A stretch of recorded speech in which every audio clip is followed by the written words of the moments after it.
Alex was an unbelievable frontman. He was a storyteller. He was a kind of tribal leader. There was a humour there that I think maybe only something like a Scottish band could have pulled off.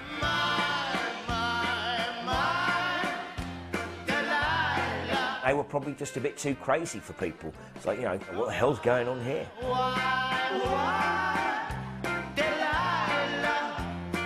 So many bands that were around in the 70s were replicas of other bands.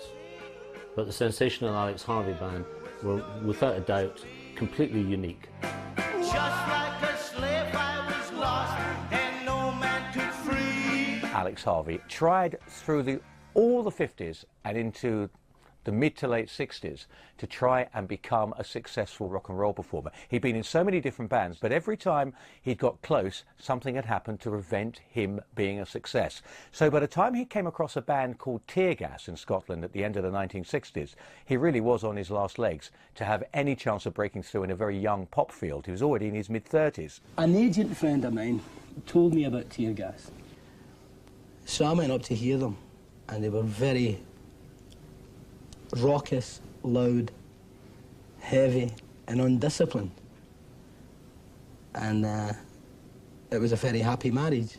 You know, we knew he'd been around a bit in the Alex Harvey Soul Band. He'd worked in hair. You know, we knew that that he was very experienced. We thought, well, it would be a good learning experience for us to work with somebody who's, you know, got more long in the tooth. I think we were the only sort of what you call heavy rock band that came down from Scotland at the time, and it married very well with Alex's stuff. When Alex came along, he just kind of organised it. He just kind of disciplined the whole thing a little bit and got us to play, you know, shine when it's your turn to shine. You know, make a statement when it's your turn, but don't keep doing it fucking for 5 minutes in the whole song. Really. It gelled very, very well. The only thing that was up for grabs was whether we liked playing Alex's songs, but we quickly found a way of playing them that suited us.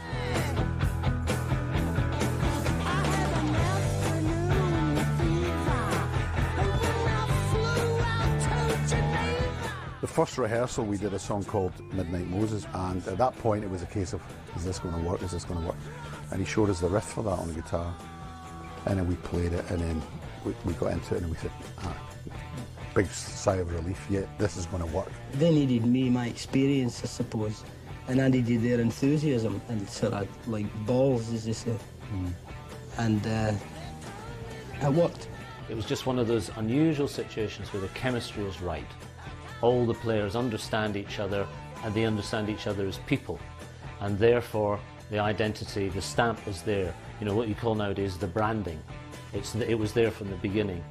They were sort of like a bit introverted on stage at first, and they were extroverted off stage, and I had to change that round about so that they used what they had, which was incredible talent. I think it's probably the greatest band in the world.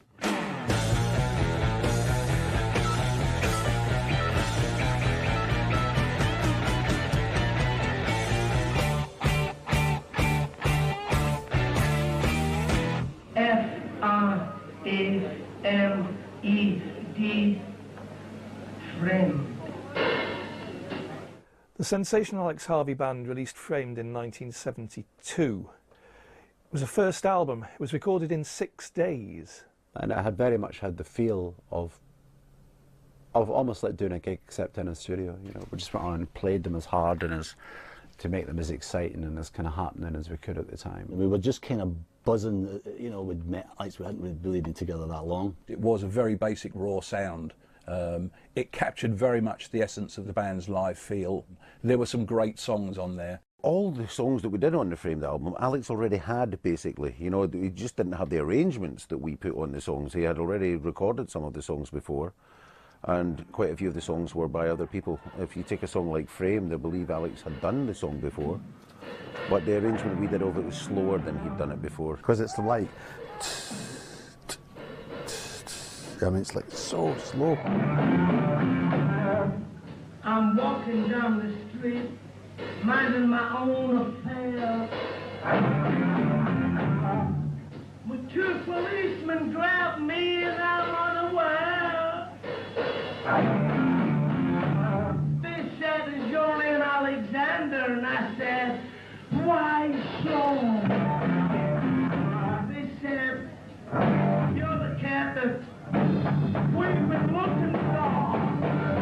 This idea of taking this old Lieber and Stoller kind of rock and roll type song and just turning it right round into this big, slow, heavy riff that allowed Alec to just kind of get on top of the whole performance. Everybody has a definitive version of Framed, and for me it's Alex Harvey's version, because just the characterisation that he puts in.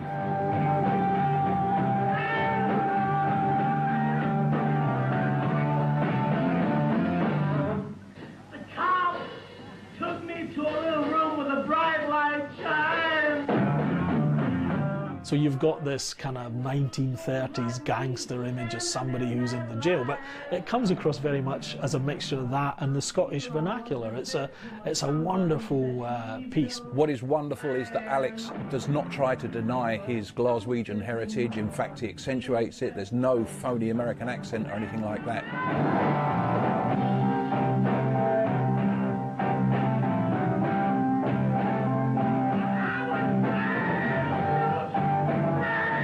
Learned how to play something incredibly slowly and mean it, which is an interesting exercise in itself, just to sit there and try to hold that tempo back. No lights on the Christmas tree, Mother, because they're burning Big Louie tonight. Only Alex Harvey would come up with a title that had that kind of tongue-in-cheek sense of fun about it, and the song delivers just as well. Gunning down the cops with machine gun shots. Moving in a black sedan, stick up with 100 grand. That lovely old image you used to see in old movies where you knew that they were frying someone in the chair because all the lights went dim. And obviously Alex has picked up on this, and he was ready to delve into a well of subject material for his lyrics. There's no light.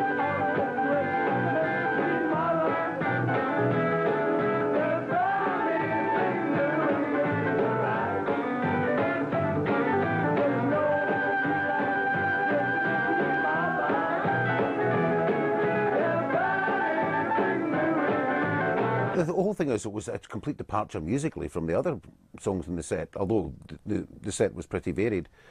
But it was more or less like a sort of a folk song, you could say. It's a song that doesn't always fall into the category of what I would be expected to be playing, you know, as a sort of guitar player, as a rock musician at that point in time. These were songs that Alec, he threw these kind of songs in every now and again to kind of, almost as if to say, well, if you guys want to call yourselves musicians, you know, you should be able to play this. They weren't scared to get back to basic blues country roots, you know. And so the chorus, you know, which is Mother, burning Big Louie tonight, you know, basically is a country turnaround which goes like this.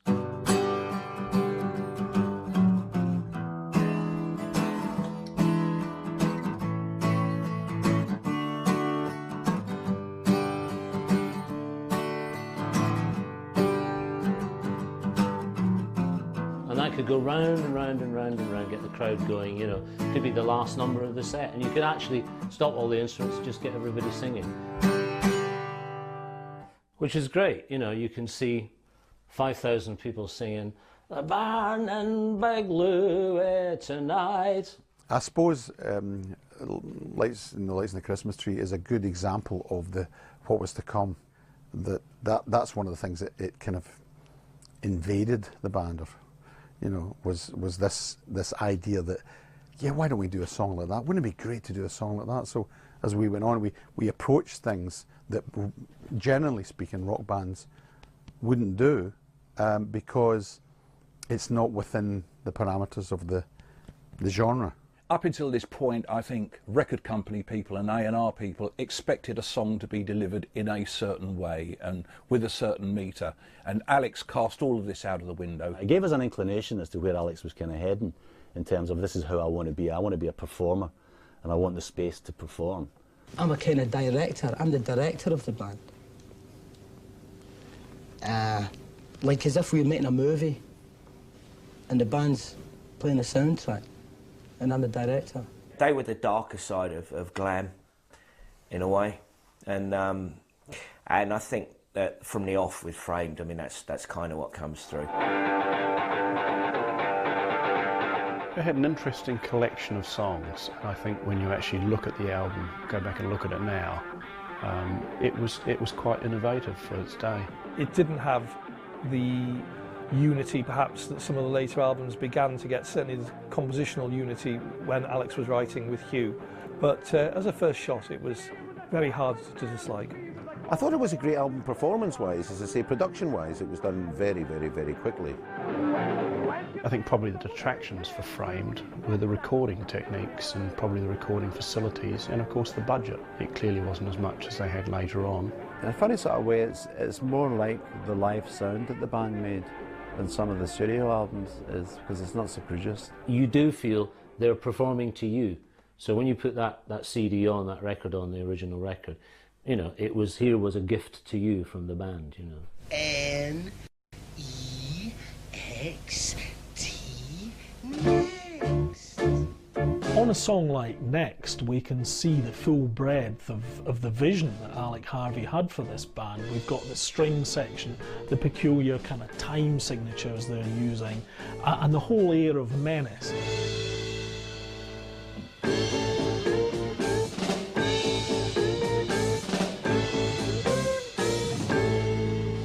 Alex came in with the tango theme, and we just thought it was crazy, because it was something we'd never done before. And it actually sounded a bit dark at the time when we did it. And with the lyrics, you know, about gonorrhea and various other things like that, it was just really freaky, but the song seemed to work. So that was really down to Alex. He brought the song complete to us. But I don't think any other band would have had the bottle to play it like that. The idea of doing it in that sort of fashion, I think, comes from a shared kind of sense of humour about you know, things about the Foreign Legion and stuff, and things about, you know, movies, you know, these movies like Casablanca, movies that you're brought up watching, where there's heroes and there's villains, and there's a kind of a mood about the whole thing, and that sort of film noir type vibe is something that I think actually lives in the song a little bit.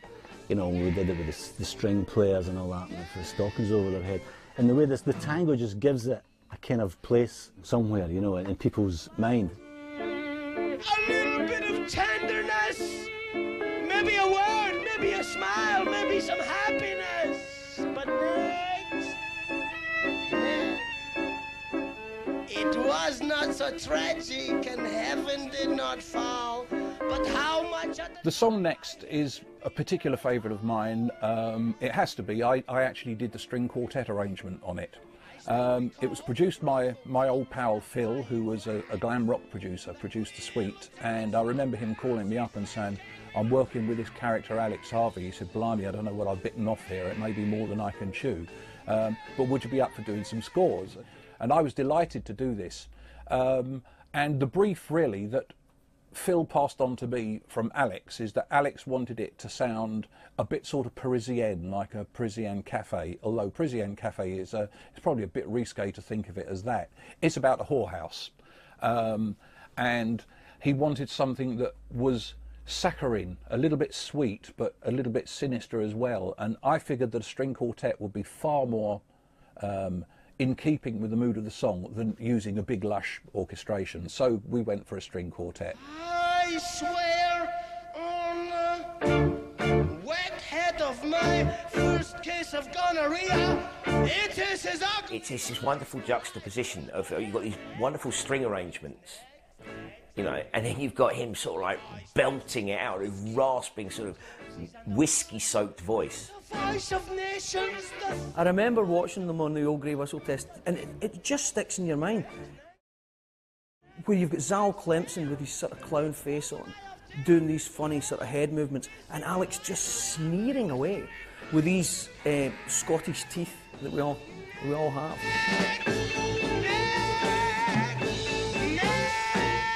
When I actually heard the rough backtracks of the album that Phil Wayman had played me, this was before I started the orchestrations, I said, you have to let me do an orchestration to Faith Healer, because it was such a stimulating track. Unfortunately, I never got to do one on there. Faith Healer is one of those songs which Alex Harvey wrote, or the band wrote, that has stood the test of time magnificently. It's an epic.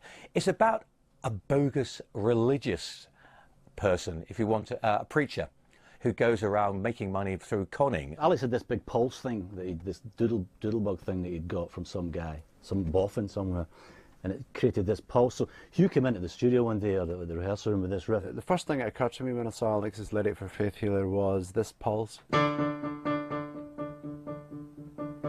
I thought, yeah, something to go with that, a riff, you know, so I just...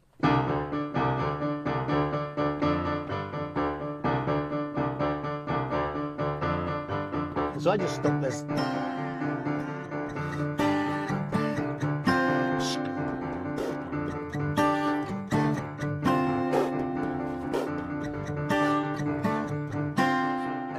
the chord that we played, well, I know people play it different ways, but that, just to point out, everybody, this chord goes up to, all the way up to there.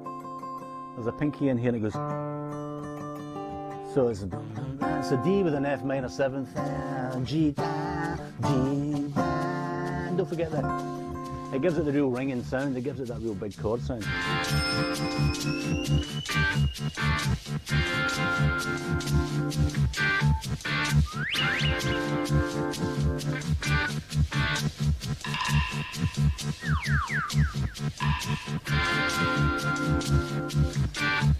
One of the things I really like about the track Faith Healer is the fact when it starts, it's got the, you know, the big rock anthemic, you know, sort of from the band, you know, the guitar part is really powerful and strong. And just when you think, okay, next time around the vocals will come in, it doesn't. You have to remember, back in those days there was no CDs, so it was an album or a cassette. Now the thing for a cassette, if you remember, the cassette was side A, side B, so it had to be the same length on each side. Now, no matter how you permutated the tracks on the next album, it was always about 2 minutes short on one side. So we just went in and looped the start for 2 minutes, making pings, cracks, knocks, bangs, farts, twists, and little finger cymbals for 2 minutes, and then the riff came in, which initially it was just a time filler, but then it turned into something completely different. If your body's feeling bad, and it's the only one you have, you wanna take away the pain, go out walking in the rain. I found myself making fills, and they would go, yeah, that's great, you know, but when I listened to it back, it's like, I would never play that in a tune, you know, where I played it. It didn't make musical sense to me to play fills where they were. Yet, when you hear it, people probably say that's some of the attractive things about it. It's strange, these kind of strange drum fills, but they all come in the first verse.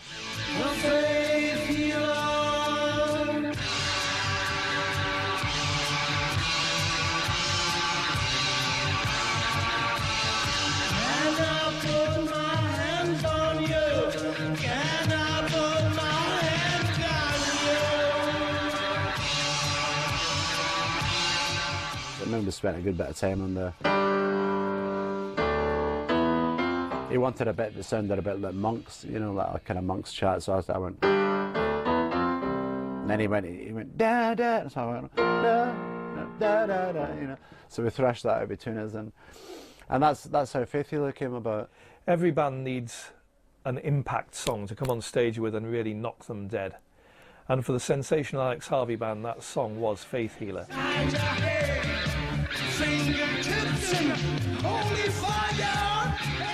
The first time we played it, as far as I remember, was Reading, and we were at the bottom of the bill, nearly, and the sun was going down behind the crowd, and we opened up with Faith Healer, and it was magical. I felt the hair on the back of my head go up, and that was the point where the band just kind of made a leap, because I think it had the same effect in the audience. It was the song that really engaged people. I mean, if you didn't get off on Faith Healer, you probably needed to check your pulse.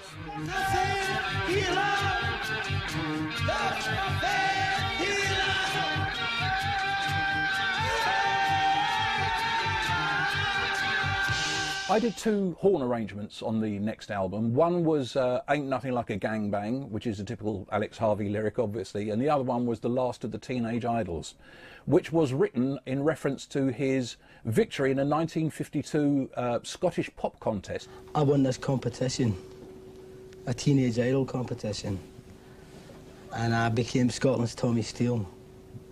And because of that, the people that organised the competition took me along to meet Tommy. And we played a bit of Hank Williams to each other. Yeah. And it was good, because he was a gas, really. Yeah.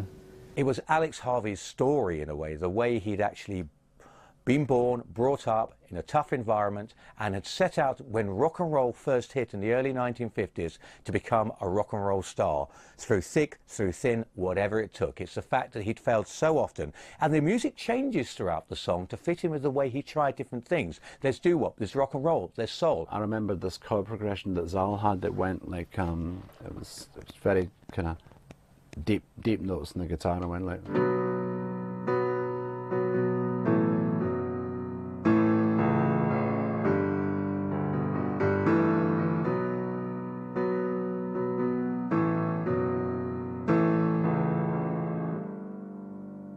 And when I read Alex's lyric, I thought that'd be, you know, I thought that'd be a nice thing to put in the verses. You can call me the soft shoe banana.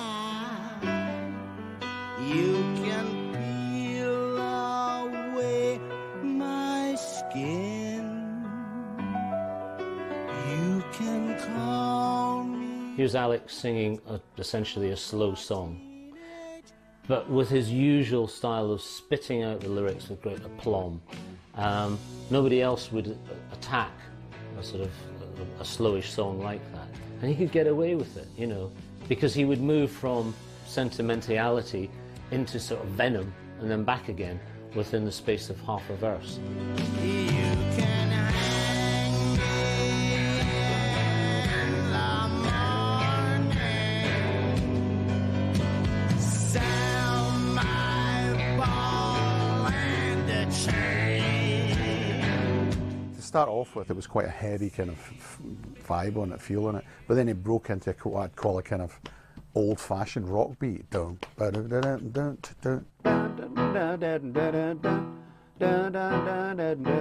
Alex was like, just keep it all nunny, and then he said, we needed a riff, so I went on.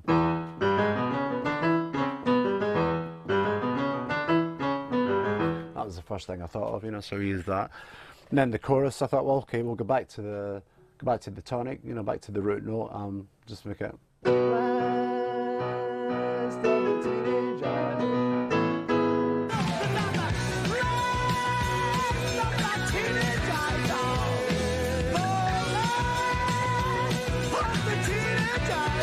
The song went through so many changes. That was a bit bizarre. It was very hard to play live, actually. It was easy enough in the studio, but when it came to playing it live, because we'd have to use a brass section and various things like that, so that was quite an epic to play live. The bit at the end, Alex came up with the idea of some kind of doo-wop-ish that reminded him of his kind of early pop days, you know, and the lyric, you know, I was the winner of a Teenage Idol competition, so I thought, well, okay, you know, so.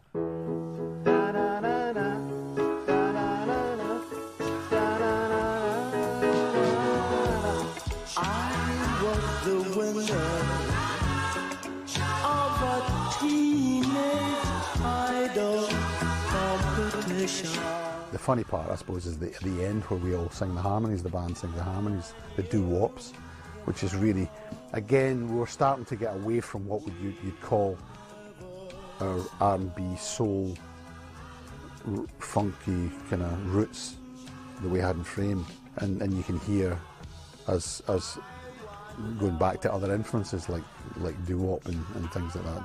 I've always been in two minds as to whether the final section works or not, but there you go, it's part of the overall thing. And very tongue-in-cheek lyric again, wonderful guitar breaks, wonderful guitar solos, and I think this shows Saab, the band, the musicians, at their very, very best. Next is one of the best Sensational Alex Harvey Band albums, if not the best. It really defines what the band were doing at that particular period, and you know, if you think that you know, the Sensational Alex Harvey Band were up against in the popular charts the likes of the Bay City Rollers and Sweet, T-Rex, Slade, you know, there was something sinister about what they did, and that's what really, I think, gives them their appeal. My name's Alex Harvey, and I would like to take this opportunity to introduce you to my band, the Sensational Alex Harvey Band. A lot of people, if you mention the Alex Harvey Band, they'll go, oh, it's that bloke in clown makeup, wasn't there? When Zal got the makeup, we thought it looked great right away, and we thought it was a great idea because it accentuated all these grimaces and faces that he would naturally pull when he's playing the guitar, because he's a very physical player. He tends to play with his whole body, including his face. What happened was that Fahili, the manager, he says, look, if you're going to make faces, nobody at the back of the hall can see what you're doing. We're playing gigs, and there's people at the back of the hall who don't understand what's going on, they don't see. So we looked at lots of different ways that we could try and get to project that out into the audience and get it a bit beyond the front rows, sort of thing. So we just played around. Went to see the man himself, Marcel Marceau. Went to New York, saw him and watched him do his thing, and kind of picked up some tips and got the idea of the face. So we just worked our way into getting this face developed so that it kind of projected, and it just really it worked a treat. Zal Clemenson was a fiery guitarist who could also go through emotional depths. He really could make the guitar work and sing in a way that so few people could at that point. He's incredibly underrated. Knew his strengths, knew his weaknesses, knew how to play a song, knew how to get a good sound. Once he gets that sound out the guitar and the amp's cranked up and he gets the noise, it's like his whole body, his whole physical being goes into the way he plays. Chris Glenn and Zal Clemenson were very much the first lieutenants, the guys who would come up beside Alex on the stage, pose and pout. I remember Chris Glenn used to put his foot on the monitor and adopt a heavy metal pose. Chris Glenn as a bassist could be funky, he'd be rhythmical, and when needed, he could be very aggressive. He knew what his job in the band was and didn't deviate from it, which is really important. Very very deep bass player. Like, he likes to hit the bottom notes, and his tempo is very, very steady. He plays very, very well with Ted. In fact, they're quite famous as a rhythm section. They worked with Dean Gillan and people like that. Chris and I always worked together as a very solid bass and drum unit. It's, as most people know, it's such an important part of a band. The foundation, if the foundation's solid, everything else just sounds great.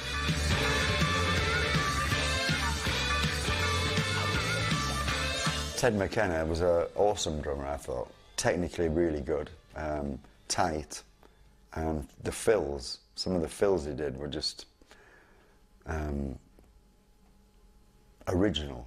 To be a guitar player, to have that to rely on is just fabulous. And then you've got Hugh's little music. He's got his, he brings the musicality. Hugh McKenna as a keyboard player knew when to flourish, when to understate, and when to stay silent.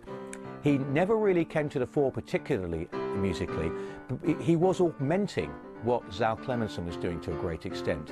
And as such, he was almost a rhythm guitarist in the way he performed. And let's not forget that Hugh was the foil to the stringent and the acid lyrics of Alex Harvey. They were a great songwriting partnership.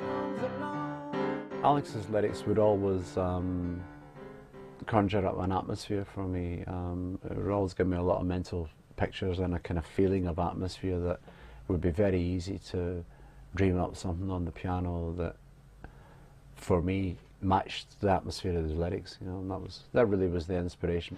In the beginning, Vambo rule. Vambo from The Impossible Dream. Wow. Great album, great cover, great song. I mean, epitomised everything that was good and solid from Sensational Alex Harvey Band. Vambo started out as Alec came in with his idea of this superhero Vambo, and the lyric was like really strong and really powerful, and the chorus was, you know, Vambo, coming to the rescue, Vambo, and we could see that it was going to be like a coming to the rescue. I think we stuck those chords in for him, Vambo. But the riff actually starts, the whole song starts with this big sort of drum pattern that Ted figured out, and then we get this sort of crazy riff that Hugh and I worked out on between guitar and moog, like. And that tune came from some Persian marching music. It was something called the Booids, B-O-O-I-D-S, that Alex had seen in some BBC documentary about Persian marching music. And it was these kind of Eastern pipes playing this tune, so we kind of adapted that. And then we just went to the riff, because I think the riff starts from there. When the bass runs up, it's going up in semitones while we're playing this riff on top of it. Then eventually you get to the riff that straightens out. And then in the verse,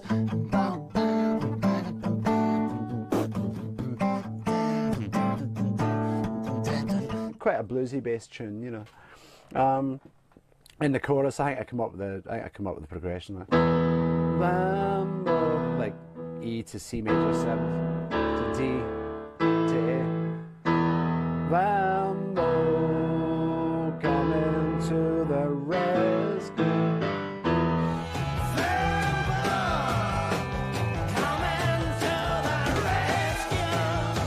Vambo was probably one of the first punks. He was a figure that Alex Harvey invented, came from his imagination. It's a figure that, a role that he would play. He'd spray onto a backdrop of bricks, Vambo rules. I remember seeing him do it at Nebworth, and even though I was 1,000 miles away, or so it seemed, by doing something like that, he really came over into your face as a vandal, a punk, a yob, whatever you wanted to call him. The song, it was very, very animalistic, you know, it was very percussive and lots of chunky bits in it.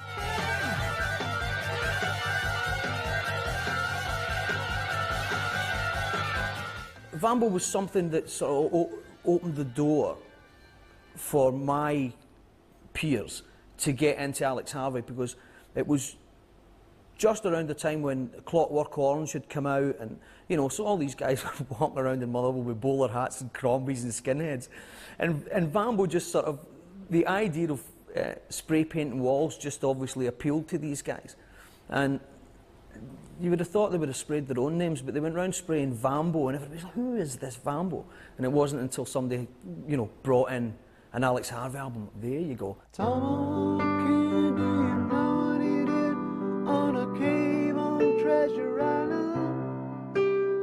Alex loved writing about imaginary characters. Vambo was about some kind of a mystery street god, if you like. Tomahawk Kid was directly inspired by Treasure Island. Across the seven seas, there was Captain Dan, Billy Bones and me. Yeah, the Tomahawk Kid. The Tomahawk Kid was one of the standout tracks from The Impossible Dream, Alex's third album with the band and third album in successive years. He'd waited quite a while to have his hour in the spotlight, and basically an album every year was not excessive for bands of that era. Dave Batchelor was a co-writer of this song. He was actually lead singer of Tear Gas, which was the group that the other members of the band were before Alex took them over.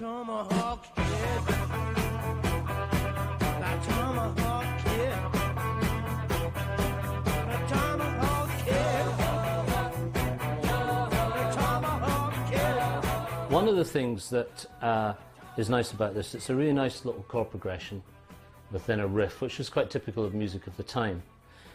But the other thing that they were obviously influenced by was, you know, not only jazz and classical and rock and roll and even surf music, but they were also influenced by bands of the era as well. Steely Dan were around a lot, and what they did with this song, I wouldn't like to say it was definitely from a Steely Dan thing, but some of the chords were similar. And what they're doing here is they're using an E root, and they're playing chords where the root doesn't change, so the E stays the same, and the chords underneath change, which produces quite a melodic sequence.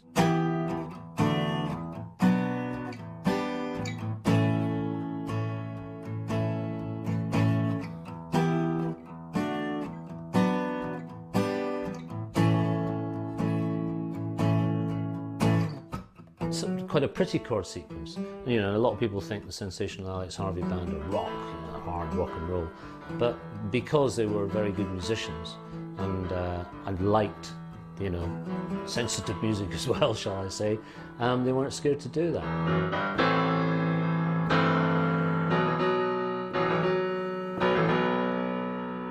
All these little bits were kind of like chimes of classical things I'd heard, you know, not direct lifts, but like the type of effects you'd hear in classical music, like, you know. We could just do done.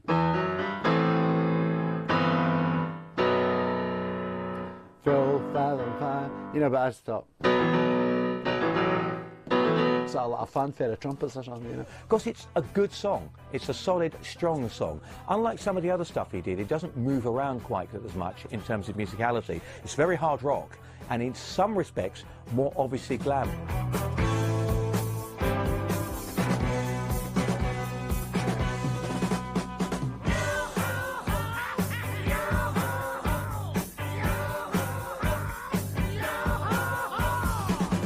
The middle eight, we just, I remember I worked out this tune for me and Zal to play together, and like,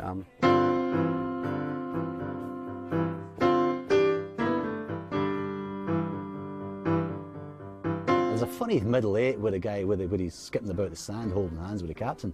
Now that's, I don't know where he's coming from there. I mean, I don't know if there's an inference that all sailors are a bit kind of a bit that way inclined, you know. I made a lyrical contribution to this as well. Alex was looking for a word. Let's be bold, my captain, and I hold your something hand. And I suggested hairy, so if you like that, you know, hold your hairy hand. Let's forget tomorrow and we'll skip across the sand. Yeah. Gay rock. It shows once again the interesting subject material that he would draw on, and I think Tomahawk Kid is certainly musically one of the most ambitious things they ever recorded. If you don't put me on trial, then why don't you turn me loose? You can throw the key away. Let me chase the wild goose. Anthem is one of the most poignant, beautifully realised songs that the Sensational Alex Harvey Band ever put together. It had that kind of infinite quality of, I don't know, Celticness. Well, it's very Scottish. It always reminds me of the wild moors of Scotland, or glens of Scotland in the mountains. It's very dramatic. The lyrics are quite dramatic. It almost sounds like a hymn, nearly, you know.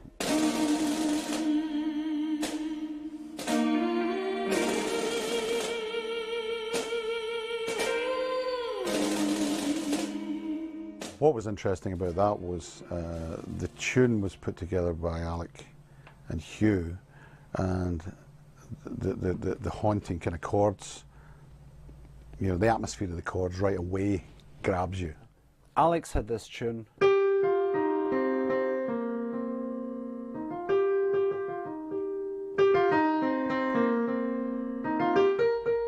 On the tune of the verse. So I just put some basic chords to it. There would probably all have been done over one chord, the way Alex wrote it. But I stuck an extra chord in. This one. Then just put a chord progression to it. I think I maybe came up with the idea that to play a kind of military sort of feel, whether Alex suggested it or I tried that as an idea. From that flowed the idea to use a pipe band for the main theme. So the idea was to try and make the transition between the rock piece and the pipe band with the pipe band drums. The theme that the bagpipes play at the end, I actually had written that the day before. I'd just been messing about and I just played.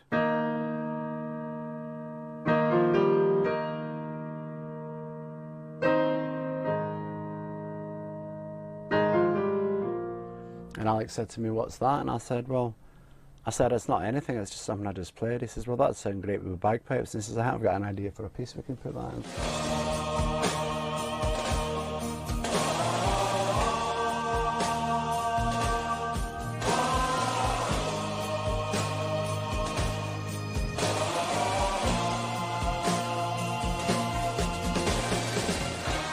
I found it quite an emotional song to play, especially the keyboard part. In fact, so much so that I don't know if Hugh told you, someone asked him to come up and play the song at his father's funeral in Scotland. They flew Hugh up to play it, the song on piano, because Hugh played Anthem at Alex's funeral.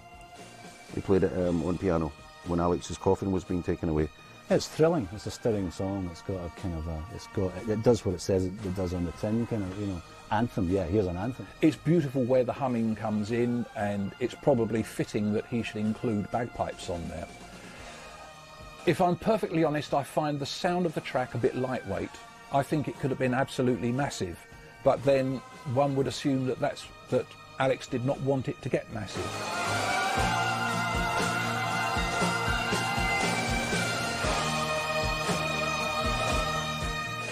The Impossible Dream was the culmination of a dream. As with all Alex Harvey Band albums, it wasn't without its faults, but certainly it was an album that the fans could get behind. It wouldn't be the commercial breakthrough, but that was going to come soon. It was an attempt to merge different styles more openly than they had done before. There'd always been an element of diversity about the Alex Harvey Band, but suddenly they tried to actually really play on the diversity just a little bit too much, and I think it made for a very patchy and bitsy album. That was a weird period because we were releasing albums here but going over to tour in America at the time, and a lot of times you really needed to see the band on stage. It's a bit like the way there wasn't videos then, so the way videos are now, sometimes you can't get a flavour of a song until you see the video for it, and the Alex Harvey Band were a little like that. If you heard the album without seeing the band, the album would sound fragmented, you know, with so many different types of music on it. Whereas if you saw the band live, it all made sense to you. Live, they were always so much better than they were in the studio, because live is where you saw Alex Harvey at his best. You saw him taking on different characters. You saw him really projecting himself. Oh dear, did you hear how they're teaching me to do the goose step? The records do have energy. There's lots of performance on the records. But there's no sound. There's no sound that I hear on record that matches up to what the band actually kicks out when they're actually on stage. It was good because there were so many things to watch. You had the guy dressed as the clown. You had Alex, who was sort of mesmerising anyway. And it was like you had to keep flicking around so you didn't miss something. We played the Roxy once in Los Angeles. We did it for 4 days, and the bar sales dropped lower than they'd ever been because nobody would leave their seat while we were on stage.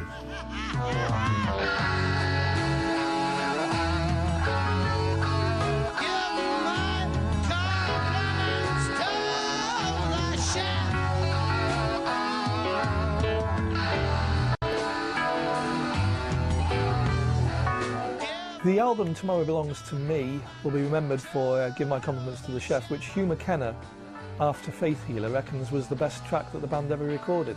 It's certainly got to be up there, hasn't it? It's got all the ingredients, all the theatricality that we remember the Alex Harvey Band for. I had this idea for and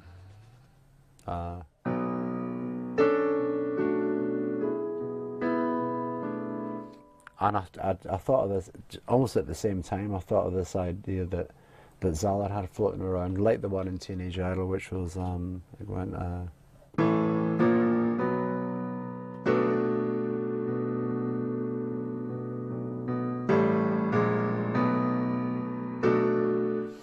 And I thought, put the two of them together so you get guitar playing. And I'm playing over the top, and that's what creates the whole atmosphere of the verse. Nobody sent, no argument, and I got to go and join the Royal Navy.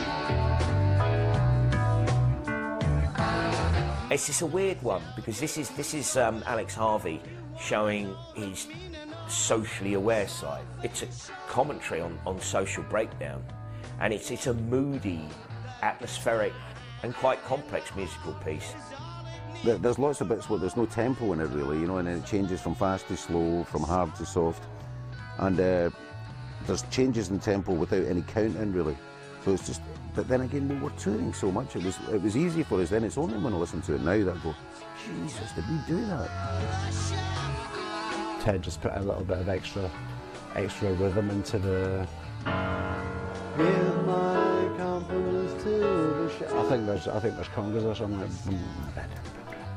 Just give it a bit more movement, that bit. Oh, it smells good.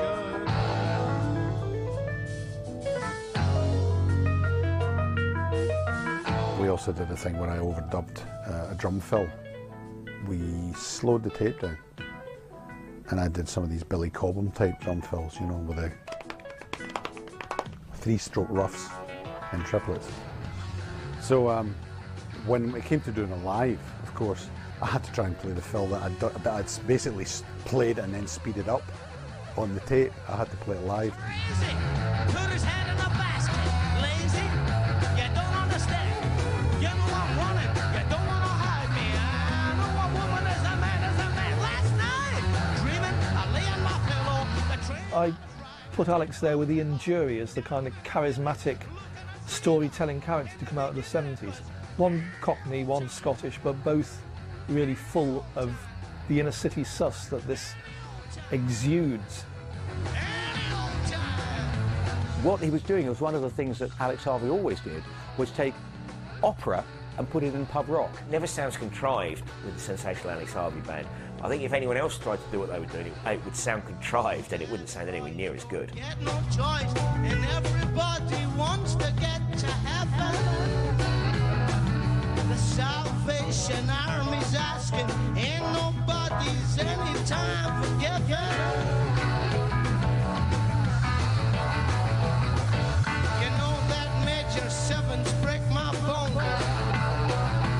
Give my compliments to the chef is a great example of just how powerful this band could be once the whole unit was cooking. It's hard rock at its very, very best. Tomorrow Belongs to Me, again, fits into the whole story of the Sensational Alex Harvey Band because it is an album of diversity.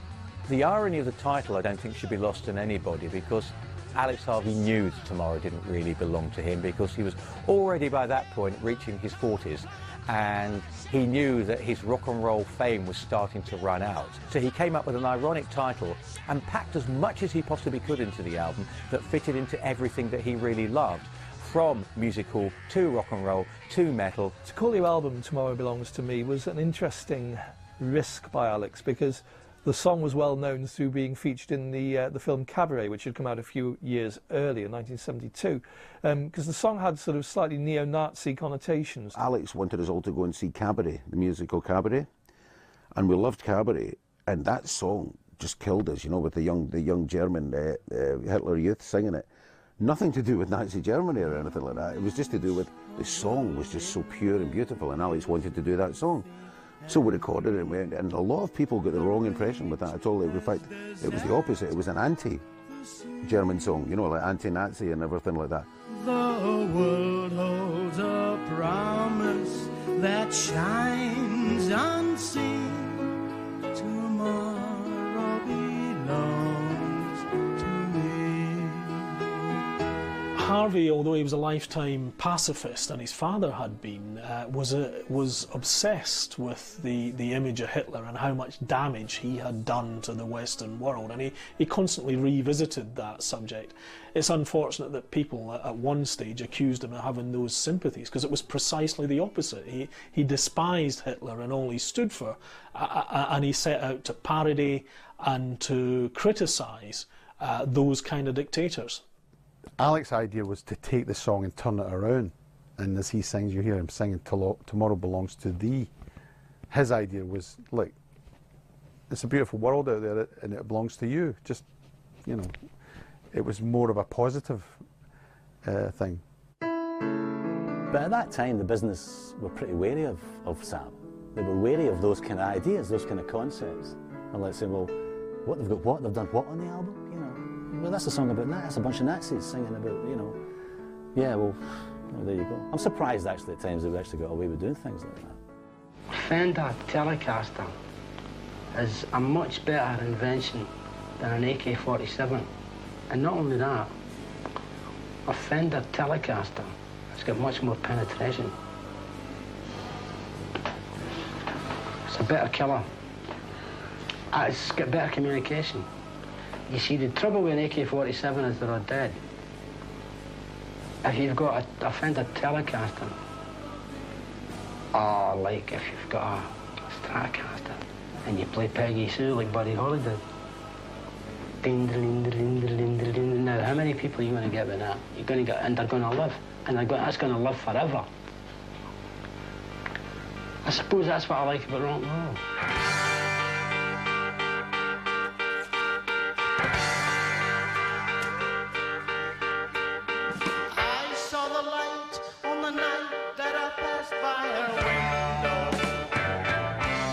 If there was one song that should define Alex Harvey's career and the Sensational Alex Harvey Band, it is their cover of Delilah. It is quite brilliant.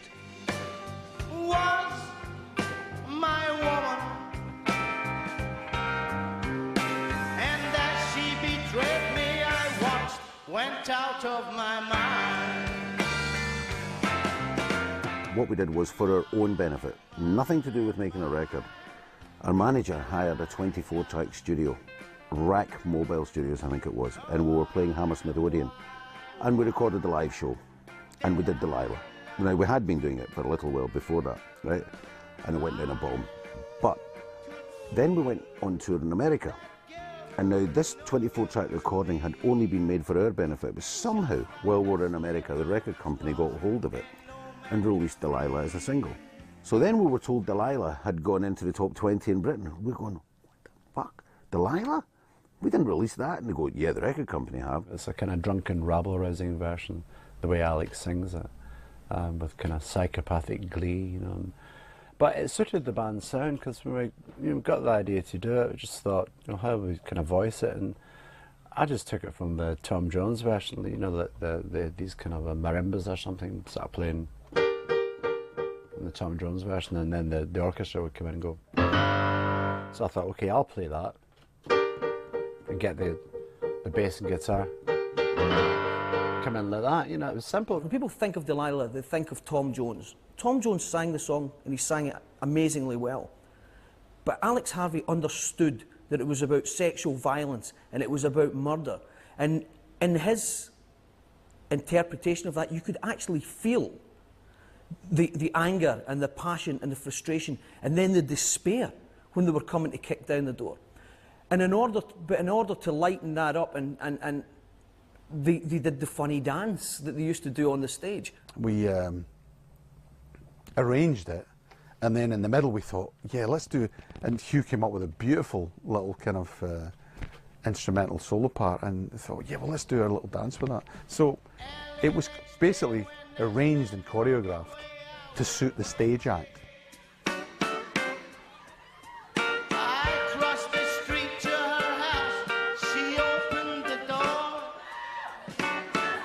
It's a good dance routine, I'll tell you that.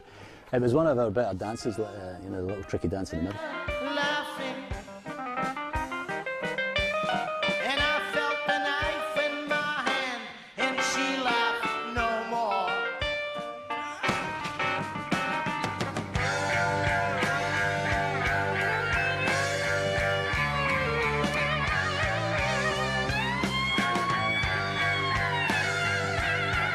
It's one of their most enjoyable moments, and it was their biggest commercial single hit in the UK.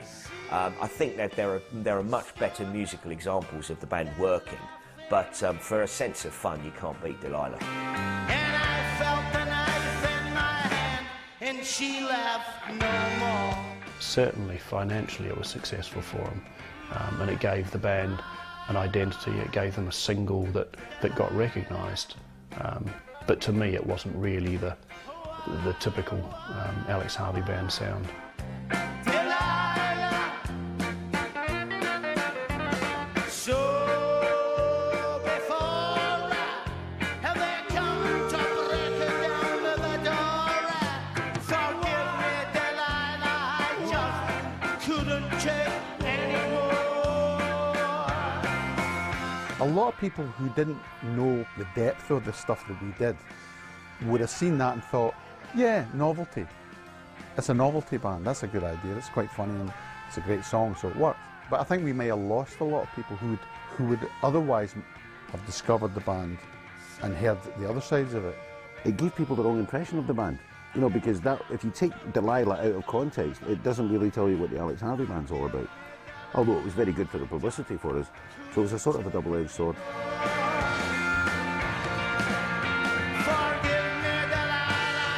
Just couldn't take anymore.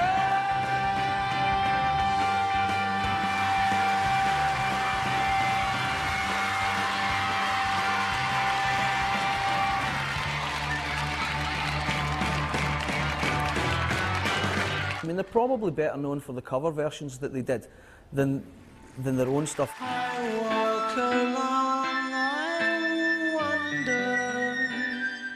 When they did Penthouse tapes and they did the covers of you know, allegedly their favourite artists or favourite songs at the time, some of them worked very well and some of them didn't work so well.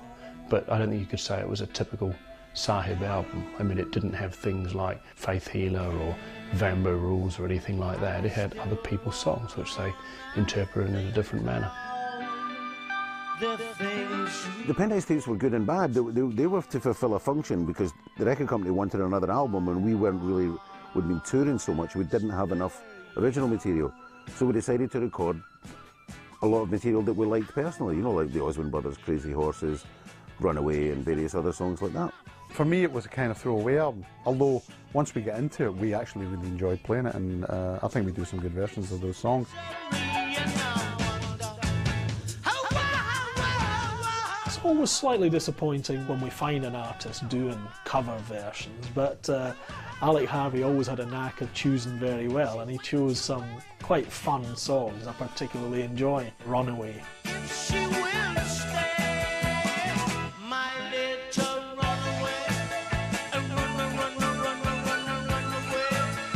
Alex just loved doing the dance in the middle because it was a throwback to the 50s.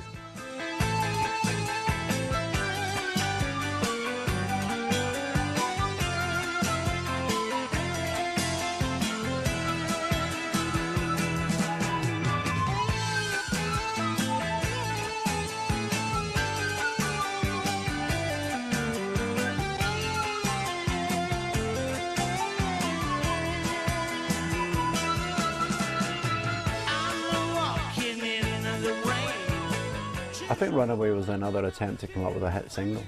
It was very jolly and there was a lot of synthesizers on it. There was a lot of keyboard overdubs and you know, kind of crazy synth bits, and there was a strong comedy aspect to the sound of Runaway to me.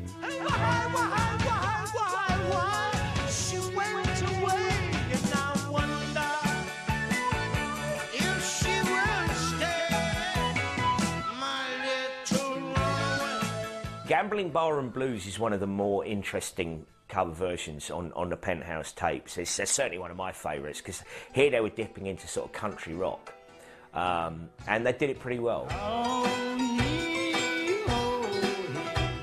You're just as drunk as me.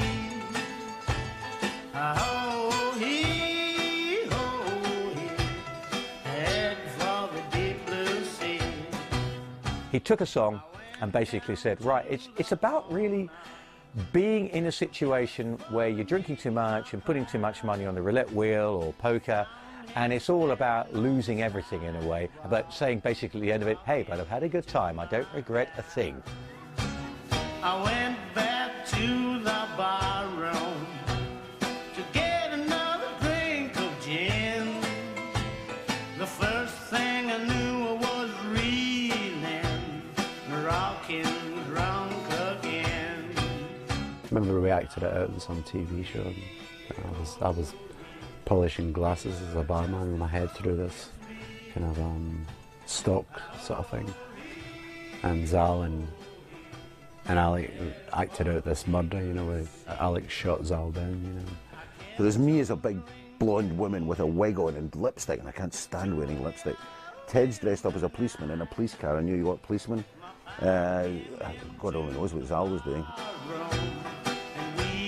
In the TV studio, they could get very creative, and I'm thinking, for example, of Gambling Barroom Blues, which was shot for Granada, where they'd all taken on these individual personas and worked out this wonderful little pastiche of the song, which is still a classic. And this is an example of how well the Alex Harvey Band would work as entertainers. You're just as drunk as me.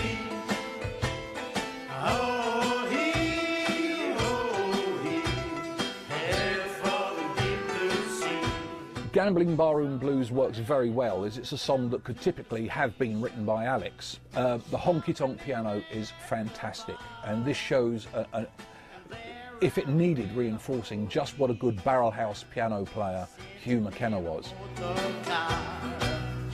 We both drank lots of liquor. That flat-footed cop and I knew that he'd never leave me. I knew that he had to die. I I like the album. It's one of my favourites. Some people don't like it because it is so cover orientated, but yeah, it's one I actually enjoy quite a lot. I don't think that by 76 Alex was adding to the cover versions he was singing the same kind of dimensions that, say, he had with Next and Framed, and even Delilah, which obviously was the classic in commercial terms. I think he was finding it difficult to come up with new material.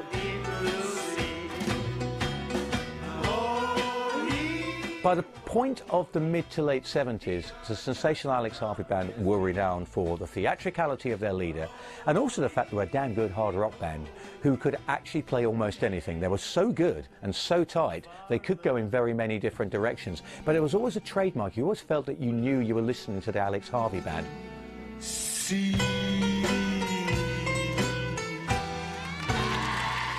The Penthouse tapes had the smack of contractual obligation about it to many fans, and the fact that Saab's Stories followed so hot on its heels, a matter of months, suggested the band felt that too. It was the first time we weren't bringing in other songs. You know, there weren't songs from other things visiting, like a Jack Burrell song or something like that, you know, or a Tomorrow Belongs to Me. All the songs were original, and they all had a sort of a chronological order, the way they were written, and it was very, very much a group effort. That's why it's my favourite album. We were kind of on a crest there, musically. We've been pretty creative, and that's the album that had Boston Tea Party. Alex, I let it down on the piano in front of me. He says, I want you to just play and sing whatever comes into your head.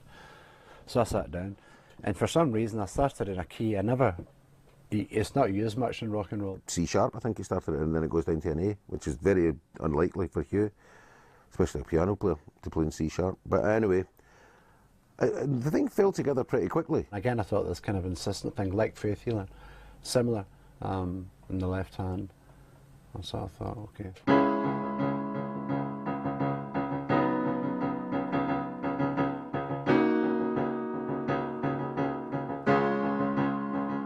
Alex showed me this beat. He said, I've got this beat. And it went, dum, dum, dum, dum, dum. He played it on the kit. And I went, oh, that's fantastic. It was, how can I say, it was very charming. It was a charming beat, the way he played it. I thought, man, that's great, Alex, that's really good.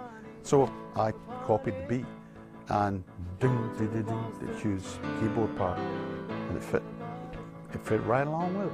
Going to the Boston Tea Party, going to the party, going to the Boston Tea Party, records in the van. And Alex had stuck the tape recorder on, you know, and I just literally played the whole thing from start to finish and sang it through in one go. That's how that song was written. Boston Tea Party proved that the band could still, when push comes to a shove, come up with great, powerful commercial singles. It was a fair-sized hit, I believe. Features once again those big, strident guitar chords that Zal was so formidable at, if you like, from the A to the C sharp, and this nagging A to C sharp, which just drives home this, are you going to the Boston Tea Party? It's good to play, good melody, it's commercial, and it's the most commercial thing the band have actually conjured up. Very unusual in its rhythmic structure, but again it dealt with this love that Alex Harvey had for American subject matter. So quite an obscure political tale is turned into this wonderful and highly underrated piece of music. And it's just great. I mean, the whole vibe of the song, the rhythms that are going on, and the fact that he's educating the Americans as to why they drink coffee rather than tea is hilarious. The king has said he's gonna put a tax on tea. That's the reason y'all Americans drink coffee. Are you going to the party? Going to the Boston Tea Party. Going to the party. Going to the Boston Tea Party. Going to the party. The only problem we had with Boston Tea Party was the record company didn't think it was a single. We had to sort of force it through. So that's the only down memory I have in that, but I love that song to death. Mountains, flames upon the heath. The president spits out the news and he bites in wooden teeth. The children from them colonies got a different tale to tell. I'm going to the city, tell my folks I'm doing well. Sub-Stories, probably, yes, it is the last good album that the band made. Interestingly, it got to number 11 in the album charts, and the band hadn't got that high since probably before about 1974. So, I mean, their popularity was still very, very high, but they weren't quite as good as they had been. They'd almost reached a point at this stage in their career where each album had 2 or 3 good songs and the rest were almost fillers. They seemed to be going through a phase where they were comfortable in the studio with that sort of setting and everything went energetically into their live performance. Sub-Stories was, in retrospect, the beginning of the end for the Sensational Alex Harvey Band. We were going to get one album without Alex, Foreplay, and then we were going to finish off the story with Rock Drill. As far as my involvement was concerned, Sub-Stories was the last album I did with the band, and is, to me, one of the best two the band did. Sub-Stories was probably the last great album, although there were good moments later on. I think Rock Drill had a couple of Water Beastie was a great track, but the Sub-Stories album was probably the last one that's identifiable with that lineup, with that sound, with that power.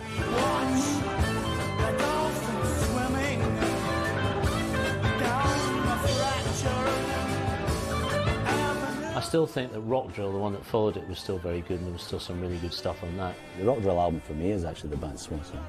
You know, the Dolphins track that's on Rock Drill. Not a lot of people take to Rock Drill because it kind of came out when the band was, you know, things were disintegrating at that point.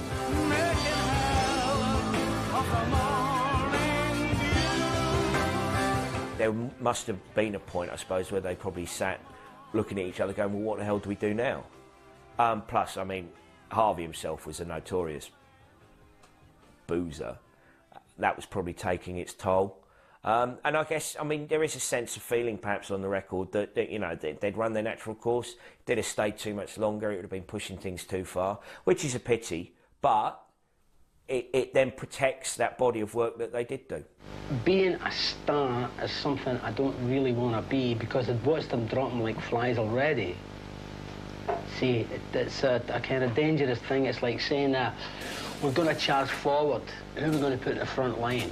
So we get starved and they all drop.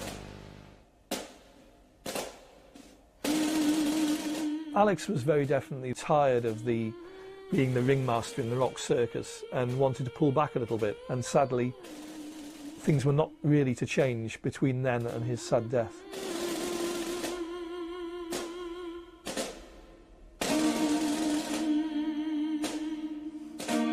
By the time of Alex's death, which I think was in February '82, I think we'd reached the end of an era.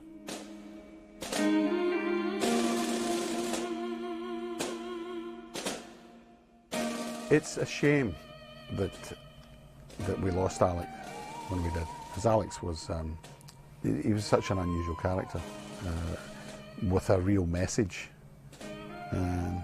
And you'll find it all in the lyrics of the songs. He'd rather have a negative reaction than no reaction, you know, than people just go. He'd rather have them going, oh God, we hate you. You know, he'd rather have that kind of reaction, because at least they'd remember him. He just had a look about him, a kind of gypsy-ish look, very dark and brooding look that would just mesmerise people. It's a shame he's still not around because he was a fantastic star and performer and storyteller and singer and a lot, you know. I certainly would love to have heard if Alex was still alive, the sort of stuff they'd be coming up with now.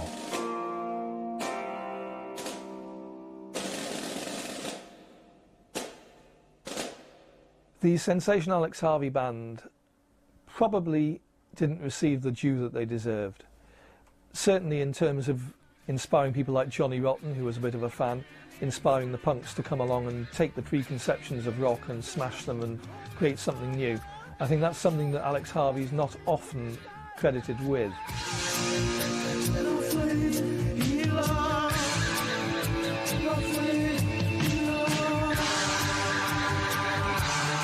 And there's a lot of ideas that just weren't fully developed, you know, throughout our recording history. I would want to go back and do that again and do this again and have another go at that. But then a lot, you know, people would say, well, no, you're going to lose the magic of that. If you changed any one thing, The knock-on effect would be to change about another 5 things, which I wouldn't want to change. The Sensational Alex Harvey Band always lived up to that epithet. They were sensational.